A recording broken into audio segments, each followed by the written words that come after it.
All day we've been hearing explosions across the Egyptian Gaza. All of the houses around here have been booby-trapped. They've been set up with mines. There have been some incoming rounds. We can hear them whistling past, saying that what is happening in Gaza needs to stop. And here comes the tear gas. When you're working in a war zone, you don't have the luxury of just showing up and going wherever you want. You have to first ask yourself, is it safe enough to go there? And if you determine that it is possible to get there and get back in one piece, then you go.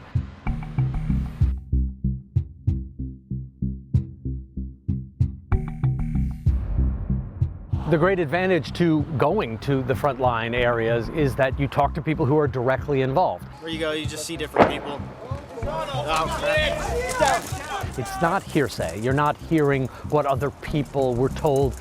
You're going to the spot and talking to people who were involved or witnesses to a battle, to a particular incident, a mass grave, human rights abuse, whatever it happened to be. You're not working the phones. Here, because oftentimes in war zones the phones don't work anyway, you're going and you're talking to direct participants, and that is the whole value. That's why it's worth taking the risk to come to places like this.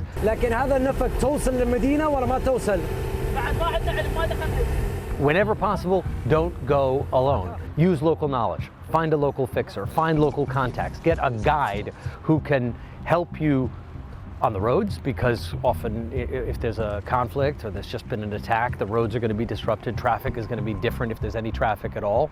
So find someone who can help you, find someone who can get you there, help you gather information, and help you get out in one piece. What can I say? They're the heroes.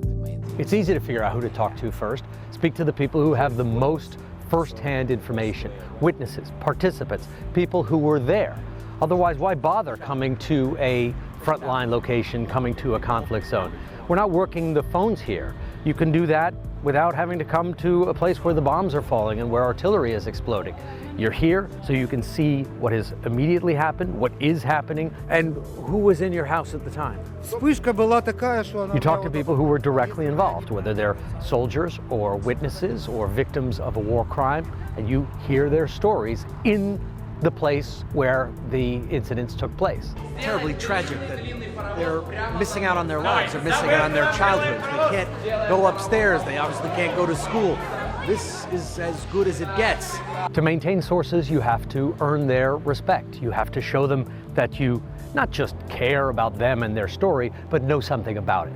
You have to seem credible, look like you've done your homework, understand the dynamic, understand the politics. And it is not just in the West Bank. Palestinians inside Israel, Palestinians in Jerusalem are holding a strike. And if you show that you are knowledgeable and compassionate and are driven to tell the story as accurately as humanly possible, then sources tend to respect you, want to work with you, want to continue working with you, and they can become very valuable. So the more they respect you and the more respect you treat them, the better your information gets and the better sources they become. They weren't a threat to Russia, they weren't a threat to anyone. They were just in their homes, minding their business, and yet Russia fired on them, and this is what happened. It's the oldest, and I would say still the most pure form of journalism you can find. You're not picking up tidbits from online, you're not picking up second or third accounts that you may have been told or heard rumors that you may have picked up along the way. You're going to the scene at some risk to yourself and your team in order to find first-hand information. It's the best way of doing it.